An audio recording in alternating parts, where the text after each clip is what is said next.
Hi guys, welcome to ating Custom Vlog. So itong vlog na ito, ipapakita ko lang sa inyo, updated, November 2025, ano ba meron sa ating customs ng mga Toyota GL. So, unang-una, Toyota GL owners, gusto ko lang unang ipashare sa inyo at ipagmalaki sa inyo na na-copy na namin yung kulay ng original na Toyota Grandia. So, ito yung original niya na kulay. At yung may leather na pagkaan natin. So, ito at saka yun, makikita nyo. So, inabot rin kami ng ilang taon bago namin na-kopya yung saktong-saktong kulay. So, mga OC na Toyota GL owners na ayaw nyo nang palitan yung mga upholstery nyo sa likod and harapan at bibili lang kayo ng captain seat sa amin, meron na kaming kulay na identical. So, isa-isa natin pag-usapan ano ba ang ginawa natin sa Toyota GL na to. So, alam niyo ng captain seat pinalitan natin, dalawang may footrest, pero una muna yung flooring. Itong flooring, nagpalit muna kami ng flooring kasi karamihan ng ginagawa namin ng captain seats, nagpapalit sila ng flooring. Gusto nila wash and wipe na lang dahil ang original flooring ng Grandia ay ganitong klase. Ito. Yan. So, nilagyan namin ng ganyang vinyl para maging mas maintenance free. So, pakikita ko sa inyo, ang ginawa namin dito, pinalitan lang namin yung dalawang captain seats, niretain pa rin namin yung double and single, pati yung jump seat niya sa likod. So, di sa Toyota GL, umpisahan ko muna itong captain seat sa to. So, ito, hiniga ko na siya at the same time, inangat ko na yung footrest para makita nyo gaano ka-komportable ang upuan ng Atoy Customs na gawa rin ng Uratex foam. So, lahat ng foam natin ay 100% Uratex foam, designed originally by Atoy Customs. So, itong upuan natin, ito yung, like ko sinasabi sa inyo, merong zipper at ikaw magdidikta ng unan na lang, mas mabilis pakinggan. Kayo magdidikta ng kapal ng unan na gusto niyo. So, pag hindi nakaangat ang footrest, ito ang itsura niya. Kaya ito ang itsura niya, ito papakita ko sa inyo, pag nakaupo kayo, komportable ka nakaupo with your leg room. Tapos ito mga nakita niyo, sagad na atras to ha. Sagad na atras ng upuan na to. At the same time, mag-move ako sa likod. Pag nag-move ako sa likod, ang papakita ko sa inyo dito ay yung legroom. So, ang legroom, pag dito ako umupo, again, I'm 5'10", original height. So, yung nakita may upo kayo na, di ba? Yung upo kayo na, normal, and then, ito pa rin ang legroom niya. Ngayon, itong ginawa natin sa second row seat sa to, ito yung original na headrest ng GL Grandia. Ngayon, ipapakita ko sa inyo itong Atoy Customs na Atoy headrest at tinatawag natin. Tingnan nyo gano'ng komportable itong headrest na to. Dahil pag umupo ka sa original ng headrest na to, parang hindi ka wala ka mahanap na tamang comfort pag babiyahe ka at matutulog ka. Kahit na naka-recline, ang sagad na recline ng mga GL or Toyota Tour ay ito lang. So pag hiniga mo siya, lalong naliligaw yung batok mo. Walang masandalan yung batok mo. So, kaya ngayon, pakikita ko sa inyo, pag tinanggal mo tong original headrest na to, at papalitan mo ng, tiyan mo to, yung kulay ng Atoy headrest at saka yung original na Toyota, oh.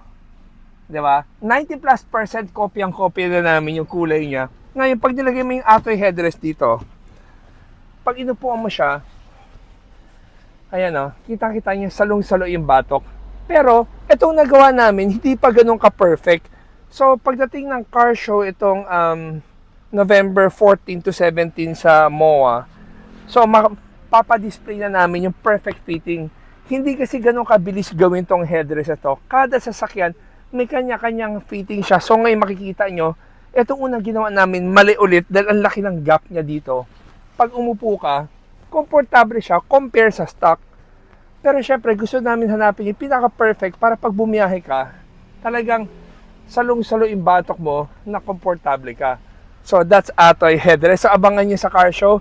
Five models of Toyota, which is LC200, Alphard, Super Grandia, Elite, and mga Grandias, ginawa namin ng headrest. Lahat yan iba-iba ang sukat. Mukha lang pareho, pero we wanna give our client talaga yung true comfort na pag bumabiyahe ka, komportable ka. So, niretain pa namin original jump seat. Ngayon, dito naman tayo sa huling pag-uusapan natin na captain seats. Itong captain seats na to ay, yan, ito, recline mo pa ban. Up Ito yung recline na pag sinagad mo yung atras, tingnan mo ang laki ng gap niya, oh. Ito, tsaka to. So, pag sinagad mo yung atras, wala na makakaupo na komportable dito dahil masikip na. Pero kung may taong nakaupo sa likod, magbibigayan kayo tulad ng upuan na to. So,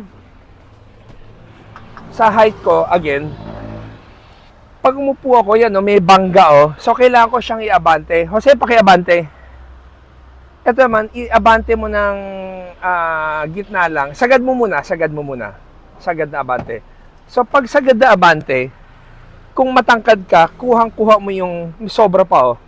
5'10 ako, kuhang-kuha pa yung tamang ano. So, guys, itong ginawa naming setup na to, sobra siyang practical.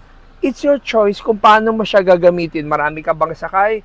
O solo ka lang nakasakay? Kung solo ka lang nakasakay, ito yun. At saka ito pa, pansinin nyo yung mga footrest ng Atoy Customs.